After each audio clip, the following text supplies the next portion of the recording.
and welcome. Today we have with us Rob Gutro. He is our local medium. On vacation in England, Rob twice encountered ghosts who wanted to share their stories. You will learn about some of these known and unknown people who presented themselves to Rob. They wanted to let him know that they are still around, still reside in their houses or castles, drink in their favorite pub, or need help. Welcome, Rob. Hi, Amber. Thanks for having me. It's good to be back. Um, this is this is a great way to learn some history and take a virtual tour while we're all stuck inside because of the pandemic. So I'm going to give you a slight tour around England, and most of the places that I'm going to be talking about today are places from the Tudor era. Um, so for for the folks that don't know, the Tudor period went from 1485 to 1603 over in England, and during that time, um, that is when Henry VII won the Battle of the War of the Roses, and then of course Henry VIII took over for him as ruler, and then there was Edward VI, Mary the First, and then finally Elizabeth the First, and her reign ended in 1603. So I tell you all this because the inspiration for the trips, I took two trips, one in 2012, one in 2013. The inspiration for the trips didn't come from me, they came from my husband, who is fascinated with the Tudor period. And back then, I knew absolutely nothing about the Tudor period. So the trip was arranged through a service called Across the Pond Vacations, and they found great things for us to do, great places for us to go. And we also stayed in a Tudor era castle, which I'm going to talk about later today, that wound up being haunted. So, um, so with that, I am going to show you a quick picture of the Windsor Castle. I think that I'm sharing that right now. Um, Yes, you are. Great, thanks. It helps to know because I can't really see it. That's me posing in front of Windsor Castle. Um, One of the first ghosts I encountered when I went to England was this woman. Um, and she was outside of what's called the Jewel Tower. Uh, it's located very closely to where Big Ben is in Parliament. Now, just so you know, when as a medium, I actually can see ghosts in my mind. So I'm going to stop that there. So I can see ghosts in my mind, and then what I do is I like to sketch. So I sketch them out, and I've often used those sketches on paranormal investigations to show a homeowner what I see, and they have actually always confirmed that that is what the appearance of the ghost looks like that they have seen in their home. So that comes in really handy. So I did that in this book that I wrote, Ghosts of England on a Medium's Vacation, and you'll be able to see what some of the ghosts look like that I was able to see. Um, so the very first thing I did when we got to England, after we got in the hotel, we decided we were going to walk around. And when I got to that Jewel Tower, there was a woman who was standing outside of this Jewel Tower, um, just walking across the courtyard that looked exactly like that. Um, so, and for a minute, I thought she was a real person. And then I realized when she kind of walked into a wall and through it, that she wasn't a real person. Um, so that was quite an interesting kickoff to my adventures. Now, um, for anyone that's familiar with England, there are one of the main places that you can go is Westminster Abbey. Now, Westminster Abbey is a massive uh, church in in downtown London. I think am I showing the screen, Amber? Yes, Am you I showing are. the pic- I can see a castle. Okay, okay. That's well. That's actually Westminster Abbey. Oh, I've So never seen it from that angle. yeah, so Westminster Abbey, yeah, it's kind of in the groove of Westminster Abbey. So Westminster Abbey has been a royal coronation church since 1066 AD, and it's actually the final resting place of 17 monarchs. Um, and actually 3,000 people are buried within Westminster Abbey. But they still have religious services there, and religious services first started to be conducted there um, with the Benedictine monks, and the structure itself actually dates all the way back to 1245. So that that wasn't the original structure in 1066, but this particular structure dates back to 1245. So there are quite a few things in there that came around to me. And what's interesting about Westminster Abbey is that it's so massive when you get inside. There is an area, it's called the Poets' Corner area, where various people are buried. Anne of Cleves is buried in there. Anne of Cleves was one of Henry VIII's wives. I believe that she was his fourth wife. Um, and there's a very interesting story about Anne of Cleves' tomb there. Um, so this was really the site of a hair-raising encounter for me. Um, my husband and I, when we got in there, we were just overwhelmed by the size of the of Westminster Abbey. But I've been a medium, or I've had the ability to communicate with ghosts since I was about 13 years old. My husband, on the other hand, has never had the ability. Not until we got into Westminster Abbey. When we got into Westminster Abbey, he was in one of the areas of the tombs, and uh, he started feeling that someone was there, a man. And then he started smelling what smelt like, to him, a rotting corpse. Now, that was an indication to him that he was in the presence of a ghost. When I'm in the presence of a ghost, I usually get a headache, a dull headache. So he can have that. I don't want anything to do with smelling a rotting corpse.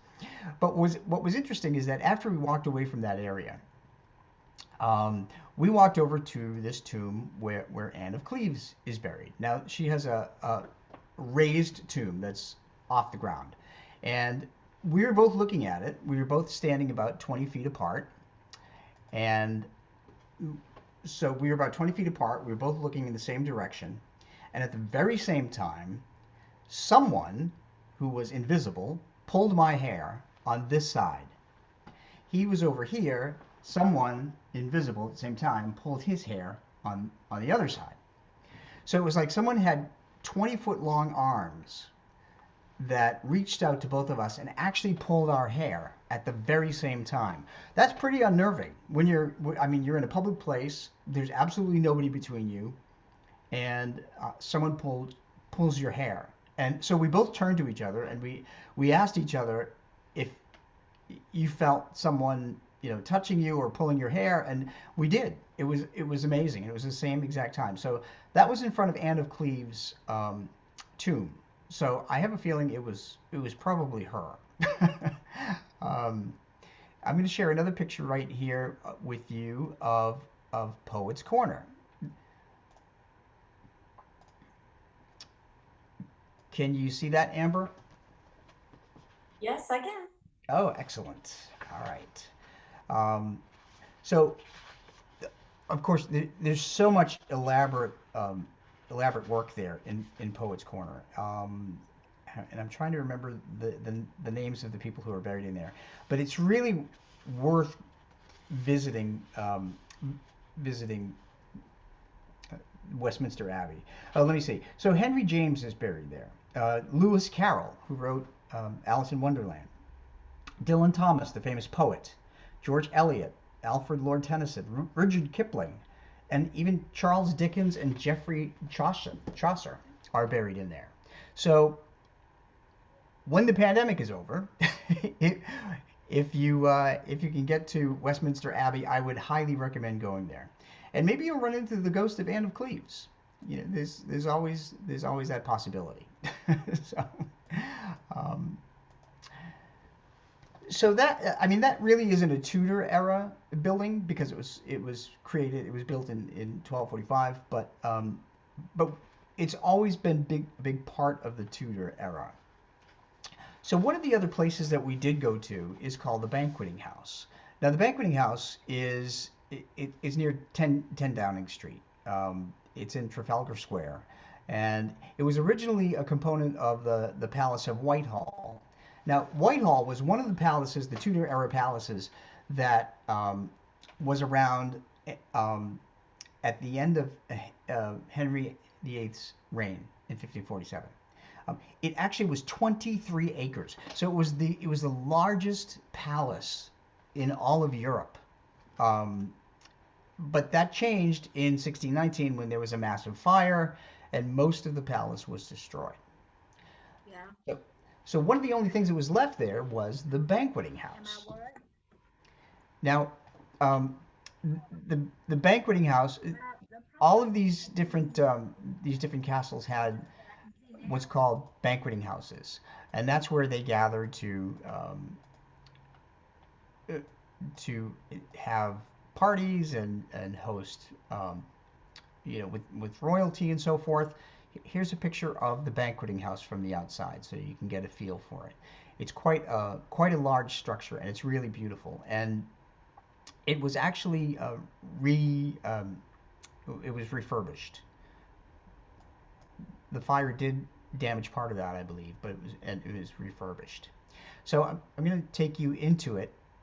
So this is my husband Tom, and that will give you an idea of the size of the banqueting house. It really was incredibly huge. Um, it was a large two-story place, as you can see. It has a very ornate ceiling, and if you look all the way at the back there, there appears to be what is a throne, and King Charles the First used to sit in that throne.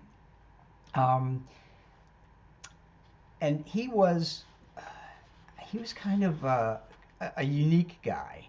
Um, he was actually beheaded in 1649, right outside of the banqueting house. And every year the banqueting house holds a memorial service outside. Um, so his his ghost um, isn't present in the building, but there was something else in the building. So after King Charles passed away, um, King Charles II, his son, actually became the monarch, and King Charles II had believed that he had. Let me just stop sharing there. Um, King Charles II believed that he had the ability to cure people. Now, where he got that idea, I have no idea. But so what's interesting is when you're a medium, you can actually feel the way people passed away. They usually share their pain of death. So I've been hit and punched and kicked. I've had heart attacks. I felt cancer. I felt kidney failure. Um, I felt a sword go through me in another part of England. Um, all kinds of things, all kinds of sicknesses. And the reason that ghosts will do that, ghosts are earthbound, by the way. Spirits are the ones who have crossed over. Spirits are like your loved ones who have crossed over. The reason they do that is to convey something about them personally, so you will be able to discern their identity. So they convey their sickness. They convey how they passed away. So when I walked into that banqueting house, that very, very large banqueting house, I immediately started getting a dry throat. So imagine walking into a building like this and getting a dry throat, and not understanding what was going on. Um, it also was very scratchy, and I couldn't understand what was happening to me.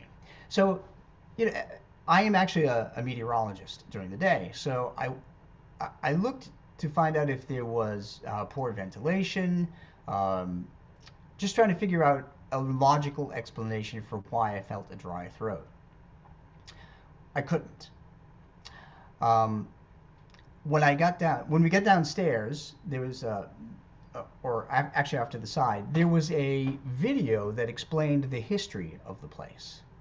It also explained that Charles II used to sit in that throne that you see all the way over here at the very back, and he would try and lay his hands on people, and they would believe that they were going to be healed by him. Um, what they came in for, as it turns out, was a throat disease, something called scapula. Um, so that was actually the feeling that I was experiencing when I walked into the banqueting house. It was scapula, and that's what they went there to be healed by. Um, it's fascinating to try and put these puzzle pieces together.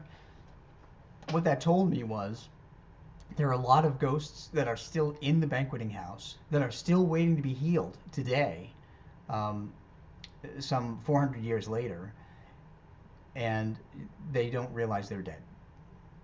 So the banqueting house was really a very fascinating place to go, um,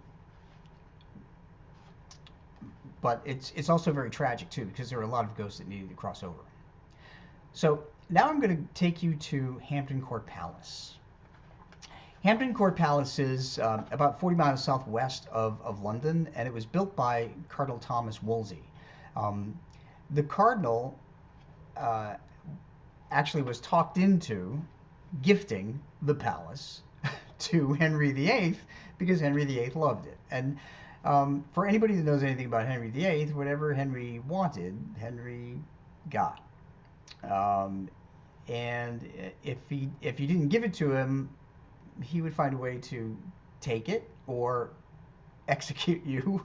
Um, he's done a lot. He's done a lot of that. So it is one of the most magnificent palaces, though, in England, and that it actually went through a restoration through the William and Mary period that happened a couple of hundred years later. Um, but portions of the Tudor side of the palace still remain, and there's a beautiful garden in the back, absolutely beautiful, that everybody should really see. So let me see if I can pull up a picture of Hampton Court Palace so that I can give you an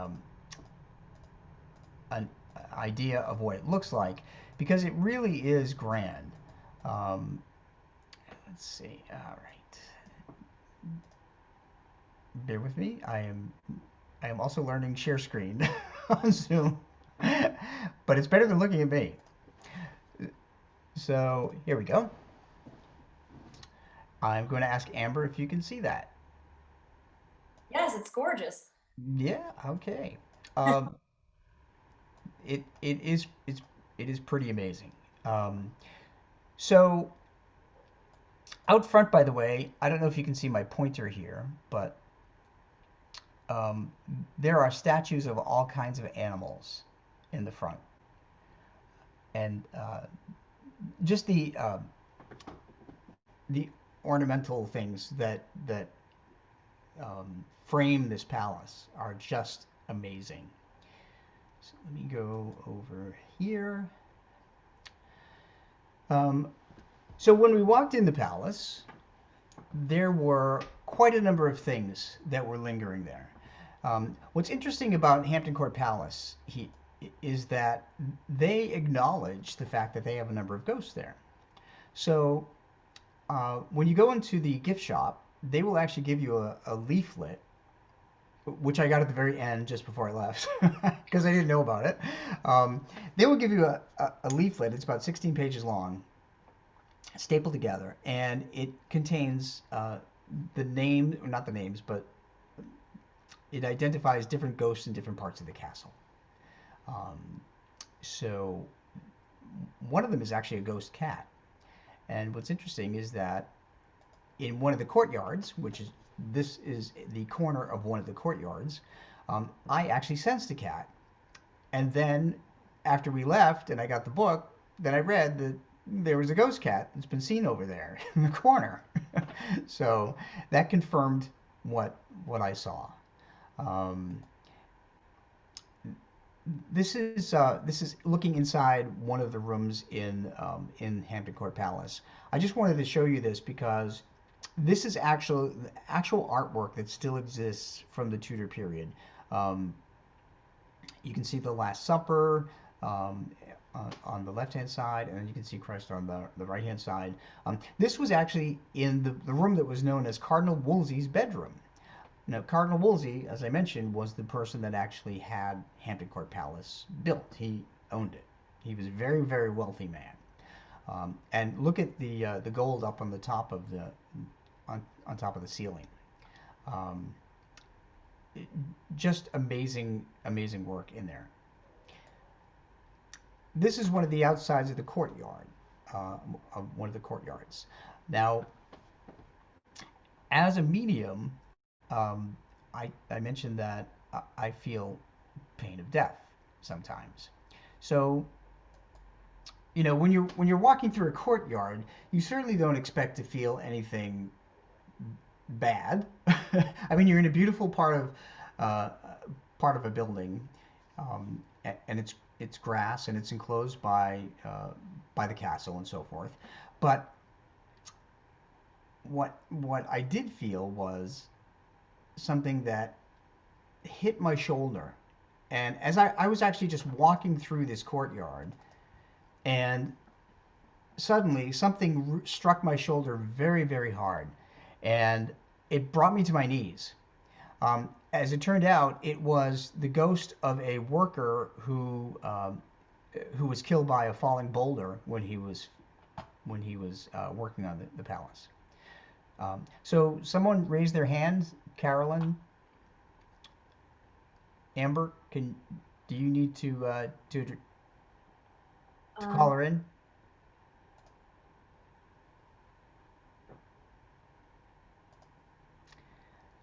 I'm Hello, not sure. Carolyn. Do you have a question?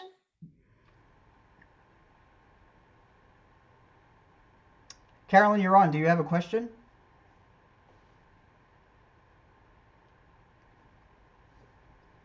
I think you're muted. So if you go to the bottom left of your screen, there's a little microphone that says mute. Click on there, and maybe we'll be able to hear you.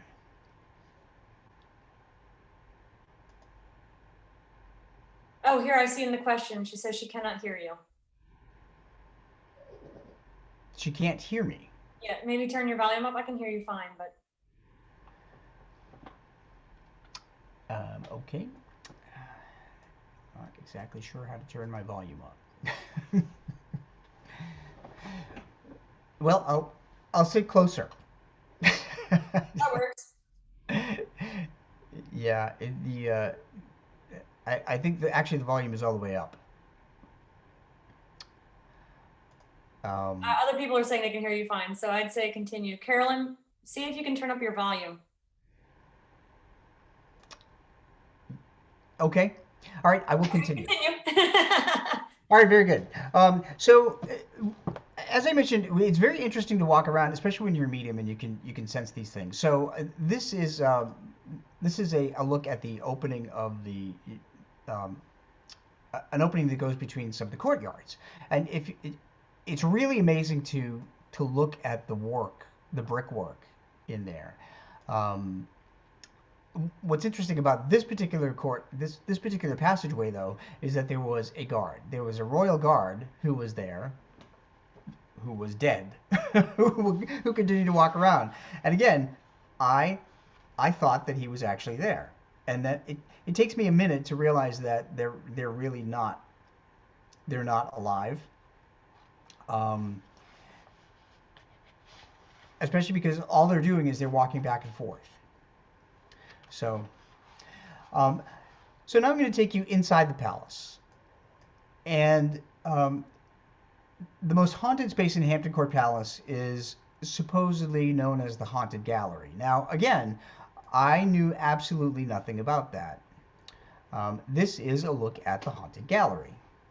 Um, the walls are lined with draperies from floor to ceiling, and as you can see, there are large portraits hung on the wall. Um, and at one end of the gallery is the Great Watching Chamber, um, which is where people would line up in a room waiting for the king, watching for the king to show up. At the opposite end of the hallway is a council chamber and the royal chapel. And I think what you're doing is you're looking all the way at the very end of that hallway in this picture is where that council chamber and royal chapel is. So just a little bit of history here. Catherine Howard, who was one of Henry VIII's wives, was accused of cheating on him. And when Henry found out that she was cheating on him, and I believe she really was cheating on him, because I think she was like 17 or 19, and he was in his 40s. I don't know why he married her at such a young age, but that, the times were different, I guess. So what happened was, down at the end of this hallway is where Henry's counselors told her that she was going to be executed because she was cheating on the king. So what happened was, the story is that when she found out down the end of the hallway that she was going to be executed, she ran screaming down this hallway for Henry to beg his forgiveness. Now, here's the weird part. First of all, I knew nothing about the history of that that hallway. I knew nothing about the history of this palace. So I walked into the walkway from the Great Watching Chamber, and as soon as I walked into that corridor, I heard a woman screaming. I actually audibly heard a woman screaming, and I turned to look down the corridor, and there was a woman who was dressed kind of similarly to the picture here. Let me share that again. Can you see that? Yes, I can. Okay, great. So there was a woman who was dressed like this, and she was not exactly like that, but she was wearing a long dress like that and something on her head. And she was the one that was running screaming at me. I was just standing in the middle of the corridor where those people are. And she ran right through me. And I have to tell you that I felt immediate cold all the way through my body. And then I turned around to see where she went, and she had disappeared. She disappeared like right into the big drapes. It took me a minute to compose myself, and I realized that it must have been Catherine Howard, because then I was listening to an audio tour, and the audio tour just started, and it said, "This is the famous hallway," when she ran through me. And then after she ran through me, it said, "Catherine Howard ran screaming down this hallway, and she's been seen by many people as a ghost." And I thought, okay, well, I guess you can add my name to the list, because she just ran through me. So what happens sometimes, it's very rare, by the way, for a ghost to walk through you. But because ghosts are really energy, ghosts are energy coupled with memories, personality, and knowledge of a life that had passed. That's what spirits are too, but spirits are on the other side. They cross over. Ghosts stay earthbound at a fixed location of their choosing for a reason. Catherine Howard stayed fixed in this corridor because she still wants to get saved. She still wants redemption from Henry VIII, although he's long dead. But her ghost is stuck there, and she keeps running down that hallway every day or every couple of days, still hoping to get redemption and not be executed, even though she's dead. So because they're energy, they look like a light bulb, if you will, that it doesn't have any energy in it, doesn't have any electricity, so it's not lighting up. So in order to get energy, they'll take it from places. They'll take it from heat, light, water, electricity. They will take it from emotional energy like fear, anxiety, depression, and anger. Ghosts will. spirits use love, faith, and hope to get strong enough. But in this case, because she ran through me, what she did is she took the warmth from my body and she made me feel suddenly cold. Um, so that was pretty startling. So if you go to Hampton Court Palace and you go into the haunted hallway outside of the Great Watching Chamber, you may indeed see Catherine Howard, young Catherine Howard, running through that corridor. She's been seen quite a number of times by many visitors, hiding behind the drapes, and so you have to pay attention to the drapes too, because she may be lingering there while, while you're while you're in there touring. So so that was really fascinating with Hampton Court Palace. There's also been known to a lady in gray has also been seen in Hampton Court Palace. There's also been a phantom dog. Um, there's all kinds of ghosts that have been seen. But one of the most frightening ghosts, and I didn't actually encounter this particular ghost, is a hooded figure. And you can look this up on the internet. Let me see if I have a picture. No, that is Stuart. That is not. Um, so I'm going to see if I can find a picture of this for you. Um, the history of this is that in October 2003, the Hampton Court Palace was closed, and they had a CCTV camera on one of the courts. I think it was Clock Court. Um, so I did find it. I'm going to share this with you.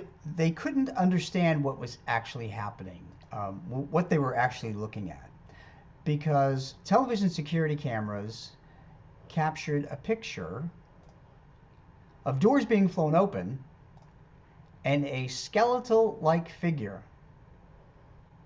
coming out of them. These were in the Williams State Apartments, and it was closed for the day. In my book, I provide the YouTube link to the video where you can actually see the doors being flung open by this figure. And if you look at it, it looks like it has a very like a white skeletal face and bony hands, and it looks like it's wearing a cloak. So that's pretty startling. Um, Again, it's on YouTube. I think it's called Clock Court's hooded figure. So after you finish watching your little tour here, you can look it up online. Um, so I'm going to flip through for just a second because there's another video link in my book, Ghosts of England on a Medium's Vacation, where I actually interviewed one of the docents. I'm just flipping through some of the pictures so you can get a look here. This is one of the docents. His name is Stuart. And Stuart gave us an explanation of a couple of different rooms. So Stuart actually had a ghost story. I asked him if he ever encountered a ghost, and he took us into a room and he said, "Why do you ask?" And I said, "Well, because I'm actually a medium. I can actually sense ghosts." And I said I've sensed quite a few of them in here. So we went into what's known as Queen Caroline's private apartments, and he said, on the day of my encounter, I was actually reviewing my script and thinking about what I was going to say to people. So as visitors started to come into the room, he began a conversation with a woman, and he said, "Suddenly, out of the corner of my eye, I saw a figure, more like a silhouette, that went speeding off and went right through the window." So he said he had no idea what this figure was, or if it was a woman or a man, but it came right past him on the side of his vision.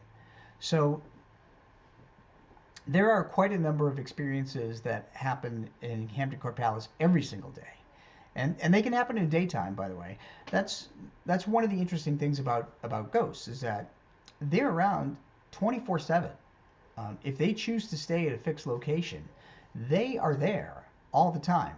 So the reason paranormal investigators go in at nighttime is because it's really quiet and that there's less street noise, everybody's asleep, it's easier to pick up different sounds and so forth. It's easier to hear voices if there are disembodied voices from ghosts and so forth. So otherwise, paranormal investigators can go in any time during the day. I belong to Inspired Ghost Tracking of Maryland, and we go into homes during the day. We just try to ask the people that live there to leave the residence while we explore, so it's as quiet as possible. I actually wrote about that in this book, Case Files of Inspired Ghost Tracking. We went into private residences. But again, I wasn't on England. I wasn't in England for paranormal investigations at all. That was the last thing on my mind. But these ghosts wanted to be heard and wanted to be seen. So one thing that I have found is that ghosts want your attention because they want help.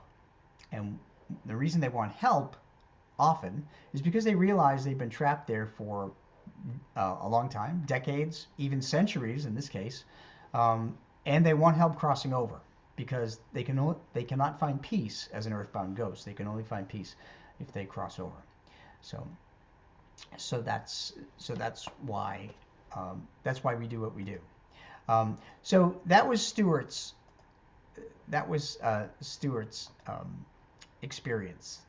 So just imagine being a docent, working in a place, and then seeing a shadow run by, and it kind of freaks you out. So the next place I'm going to take you on this virtual tour of ghosts, if you will. And by the way, I'm not explaining everything. There are many more experiences that I had in Hampton Court Palace. I would encourage you to get the book because it's really, you'll learn a lot more about history and about ghosts that live there, and why they're there. I've kind of figured out a lot of reasons why they're still there.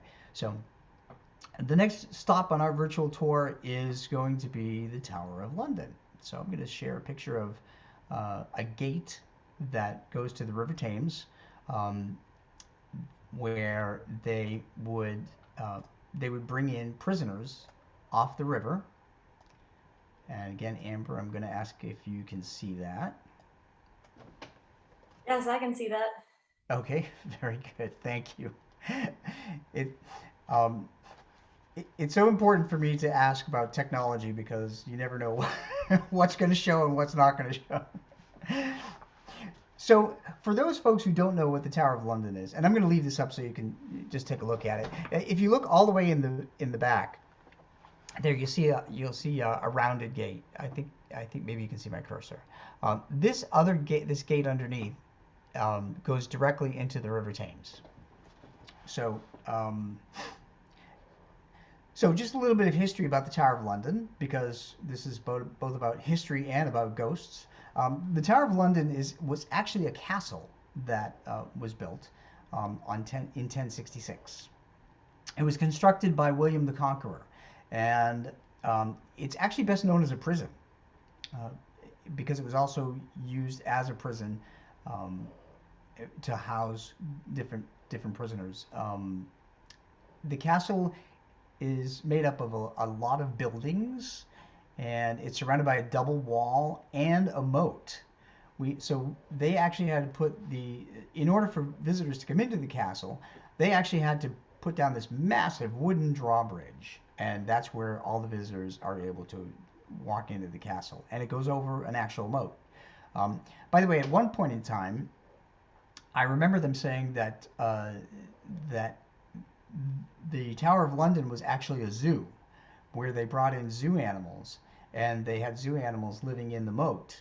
And the people of London would go to the Tower of London to see zoo animals.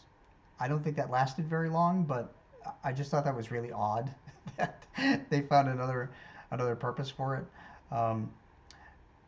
But anyway, during the Tudor period, the tower was used as a royal residence, but that started to change because there were so many offenders to royalty that they needed to put them somewhere, and I guess they didn't have a place to put them, so they put them in the Tower of London.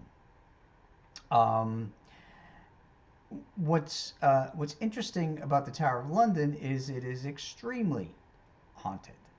Um, there are a number of ghosts, and I'll just run down a few of them. And I didn't see these ghosts or all of them, if you will. There's supposed to be a gray lady.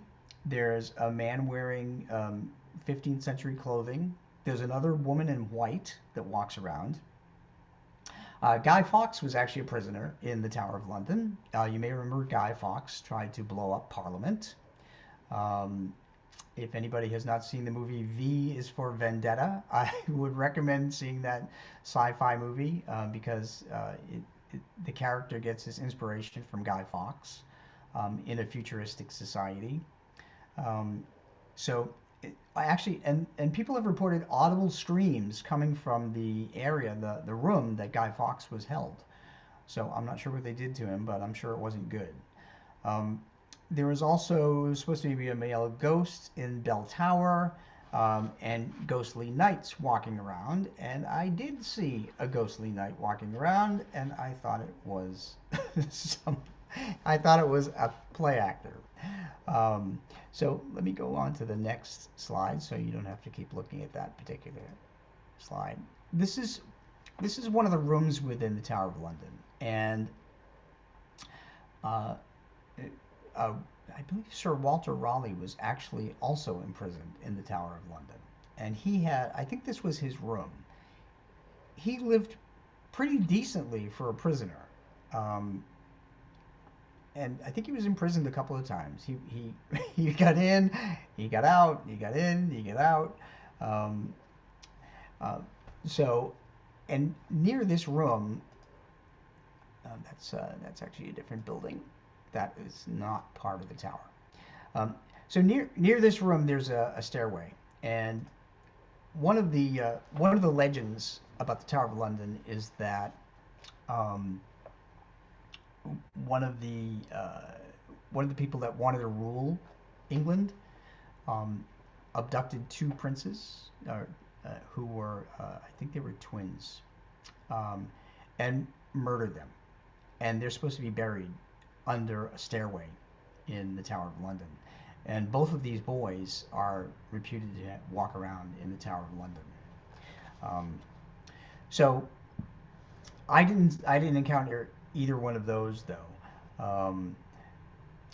What I did encounter though is there's also a church in the Tower of London, and it's called the Chapel Royal of Saint Peter ad Vincula. I think I pronounced that correctly. In front of this tower, in front of this church, is a big green area. It's called the Tower Green, and at the Tower Green, they used to execute prisoners. So there was a lot of unsettled energy there, a lot of bad energy, of course, because people show fear and everything before they're executed, um, and once we got in the chapel, um, in the chapel is buried a couple of Henry VIII's wives. So it's definitely a place to go to experience. Anne Boleyn is buried in that chapel. You may remember that Anne Boleyn also lost her head to Henry VIII.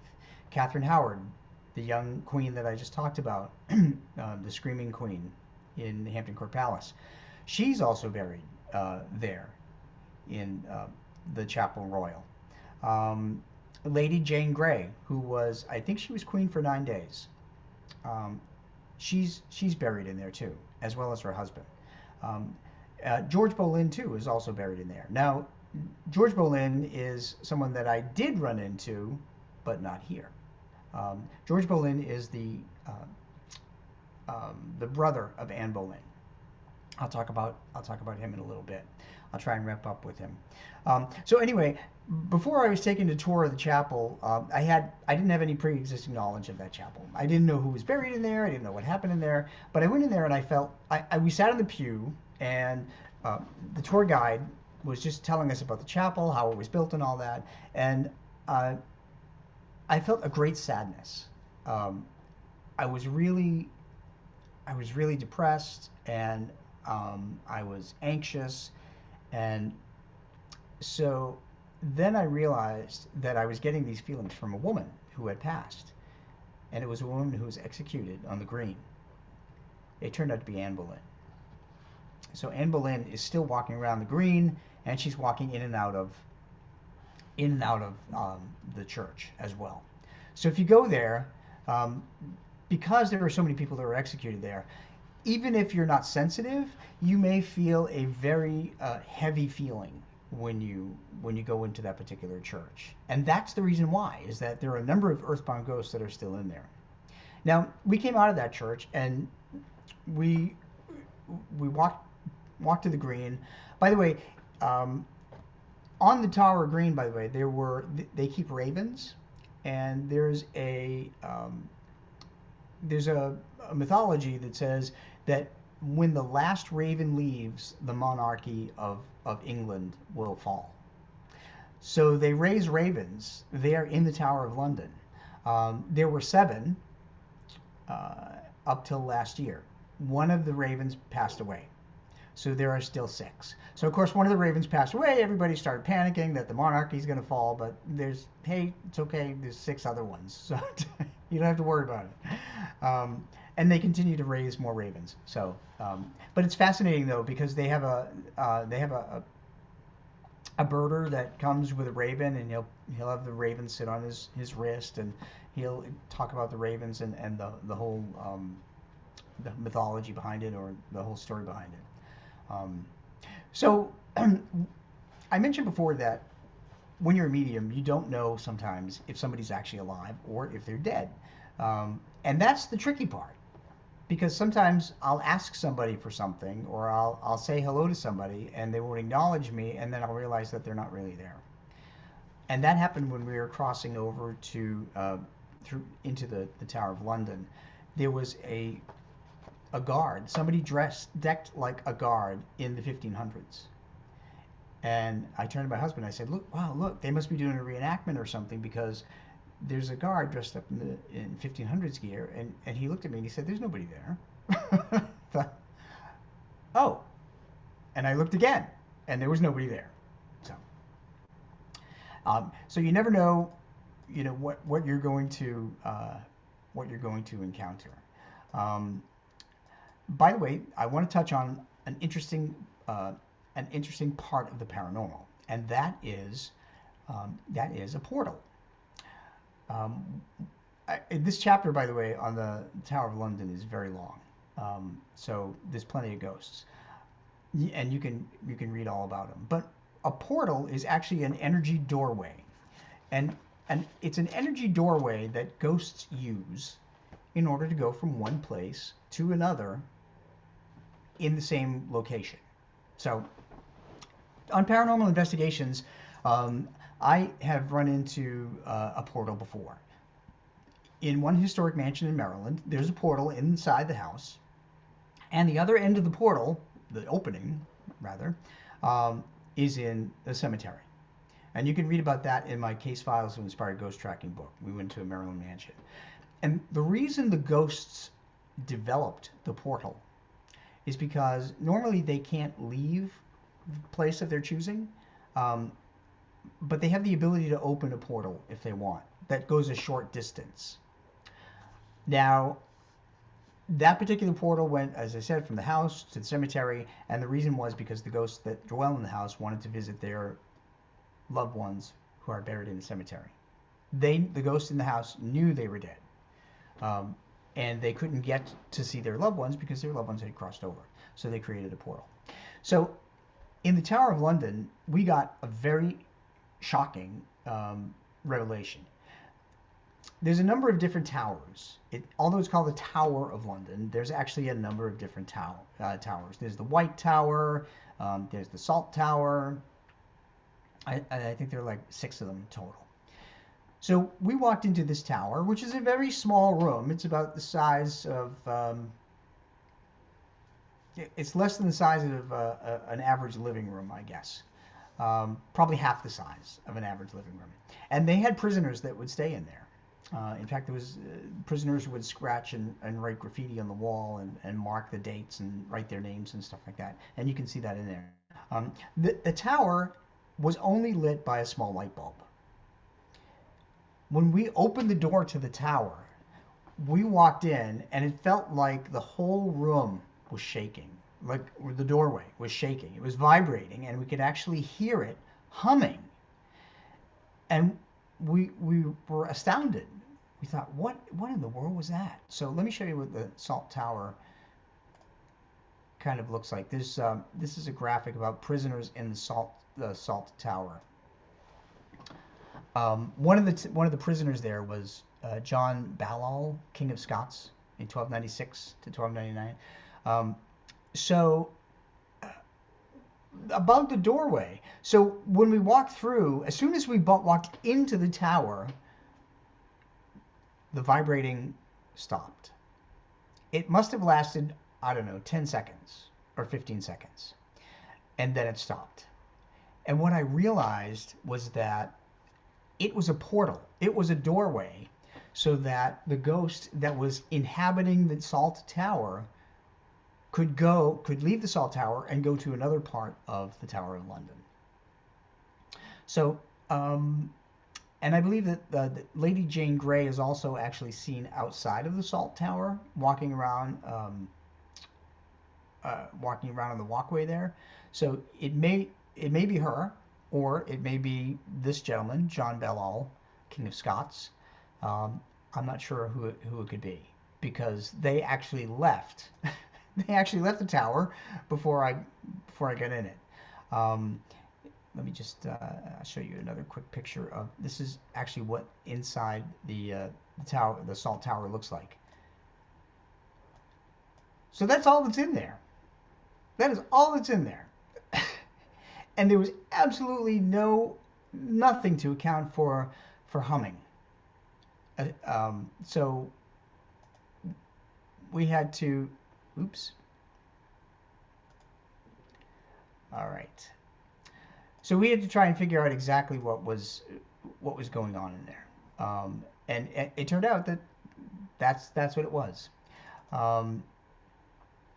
So the next thing I'm going to tell you about is Hever Castle. Hever Castle is another Tudor era castle, and at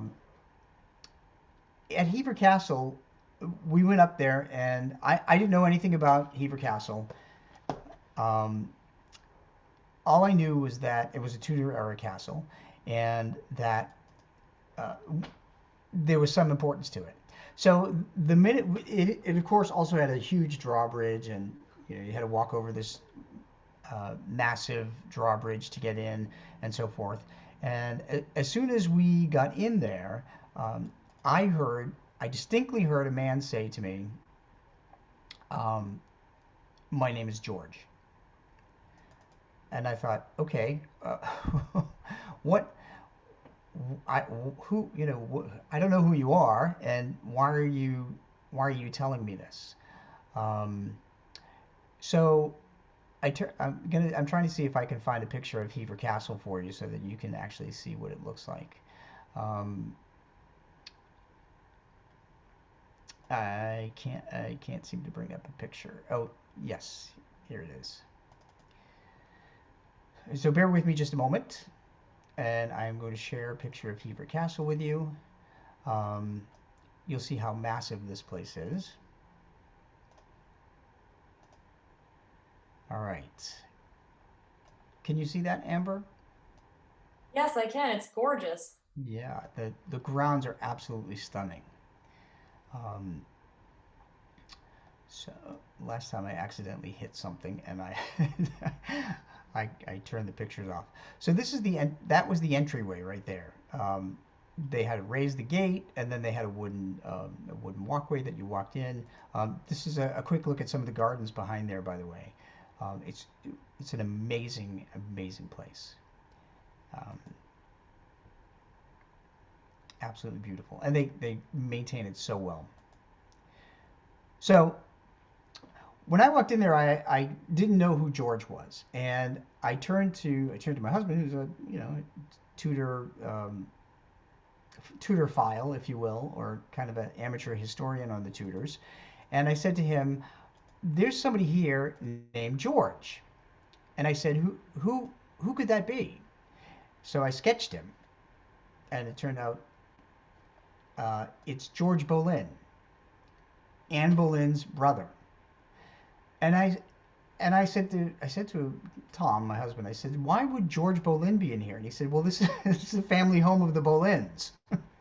So I thought, okay, well, that makes perfect sense that he's haunting this. And so the reason George stayed behind is because he he wanted to get he wanted people to understand that he did not do what Henry VIII said he did, which was uh, incest with his sister Anne. He was that's what Henry accused him of, but he of course didn't do that. Henry just wanted him out of the way, so Henry cut off his head. So George decided, instead of haunting the Tower of London or any other place, he was going to haunt his childhood home. So when we went in there, here's what's interesting is that George actually took us around from room to room, and he told me things that I would never know. He suddenly he made my elbow feel like it was on fire, and I said to him, "George, what? Why is my elbow on fire?" And he said, "At the grand fireplace that you're looking at, when I was a boy, I accidentally burnt my elbow near the fireplace." Now, I haven't been able to verify that because there's nothing to verify it with, but he made me feel that. We got upstairs to Anne Boleyn's childhood bedroom, and he told me that he was most proud of his sister on a certain date, and I don't remember what that date was. It's in the book. It's 15 something, and so I wrote it down because I keep a journal. Um, I know we're coming up at the end here, so I keep a journal, and when I'm on vacation, I write down all these historic things and every places that we go, and I take pictures and I make sketches and so forth. So I had all this information when I came back home. When I came back home, I looked up all this information and I tried to verify it because it's what you do. You want to know if what the ghost is telling you is actually true. So the date that George Boleyn told me he was most proud of his sister turns out to be the year that Anne Boleyn was assigned her first royal title. It's fascinating. Um, I Again, I just never know what to expect from ghosts. But so the book Ghosts of England on a Medium's Vacation is filled with many more encounters. You'll learn a lot of history. I just touched on a couple of them. We also went to York um, and ran into the ghost of Guy Fawkes and many other people, and also haunted the West. I think it's York Minster, a massive cathedral there. We went to Edinburgh. Um, there's all kinds of ghosts that you'll run into in there. And actually, I'm doing a follow-up book. It's called The Ghosts of Scotland and Ireland, and I'm working on that next.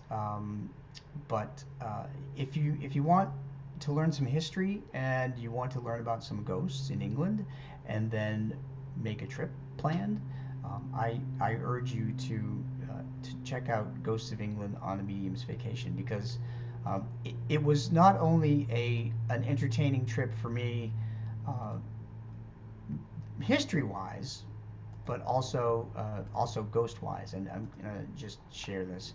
Um, so this lists some of the people that I ran into. The ghost of a prince, by the way, haunted my room in Thornbury Castle.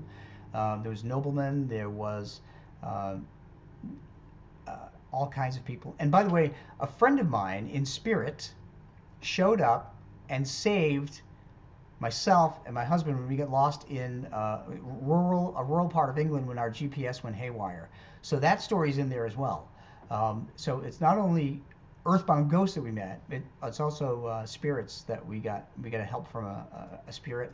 And I didn't talk about this either, but there's also a dog, a ghost dog that I ran into in there. So with that, if anybody has any questions, my website is robgutro.com, or you can see it down there. This book is on Amazon in paperback and ebook, and it's under $10. So because this is for the library, I urge you to read. And I want to say thank you to Westminster Library and Amber and Pat and Stella for allowing me to come back. So thank you. Thank you, Rob. Do you have time for a few questions? Sure. All right. Stephanie is asking, are you ever frightened or feel threatened by these encounters? Um, Not really frightened, but startled. Um, you know, I when you're on vacation and you're a medium, you're not expecting to hear from anybody, but it's often like on vacation. I felt like somebody kept trying to get my attention. It's like standing in the line at a supermarket and somebody keeps calling your name or saying, "Hey you, hey you, hey you," and you have to turn around and say, "What do you want?" Um, it wasn't frightening per se. It was just, I guess I'm used to it after all this time. Good question. I guess you didn't encounter the guy, the hooded figure, right? Yeah, now he would be creepy. Yeah, he's pretty creepy looking. Yeah. Okay, we have Paul here. Rob, why do you think there are so many ghosts in the UK? Why are these isles so haunted? Um, well, there were a lot of wars in the UK, and wars go back a long, long time, a lot longer than they do here. Our country's only less than 300 years old, so they, they had Roman invasions well before the Normans. They had Roman settlements, in the I don't know 600s, 700s. So there were a lot of wars, and there were a lot of people that were killed um, that shouldn't have been killed. And there are a lot of people that were killed for being accused of things that they didn't do, like George Boleyn, and like Anne Boleyn, like Catherine Howard. All of those people stayed behind because they want forgiveness. They want they want to set the record straight. All right, we have one more question, it looks like, from Sis. She asks, when will the Scotland book be done? Yeah, thank you. Already eager. Well, I just published Pets in the Afterlife 3, by the way, and I'm thinking of picking up the Scotland book. So, by the way, this is Pets in the Afterlife 3. It has my two dogs, Dolly and Franklin, on the cover that just passed away last year and gave me incredible messages. So, if you lost a pet, check out my Pets in the Afterlife books. I think that I'm looking for inspiration to finish the Scotland and Ireland book. So maybe this is it. So maybe, hopefully, in a year. Sounds good. I think you got a lot of people eagerly awaiting it. Okay, great. Thanks. And then just one more, it's not a question, it's a comment. Stephanie says that your stories are fascinating and thank you for sharing. Oh, wow. Well, I appreciate that. It's always good to learn whatever it is, whether it's history or about ghosts and why they're here and what they do. So hopefully you got double the entertainment with history and paranormal in this little presentation. And I can't thank you enough for having me. Well, thank you for coming. Oh, and then Stella says that the library has ordered our book, or the book about ghosts in England. Wow. So put it on hold. Thank you Everyone again. rushes to the catalog now. All right, well, I think that's all we have today. Thank you again for sharing all your wonderful stories with us, Rob. Sure. And I'll just put up my share screen again so people can see what the cover looks like. And by the way, the cover is a tour group that I was on. I was in a tour group touring some historic structure. I can't remember if it was a castle or whatever it was, or between buildings. And was shaking the camera when I was actually walking, and it created this weird blurry look. And I thought the lighting was eerie and perfect for a cover. It does look haunted just by the picture. Yeah, pretty cool. So yeah, so check it out. It's on Amazon, and it's an ebook also as well as paperback. So hope you enjoy it. All right, thanks again. And this concludes our live program. Again, thank you, Rob, for joining us yet again. We hope to have more programming with you. I look forward to it. All right. Well, have a great day, everyone. Bye. Thank you, Rob.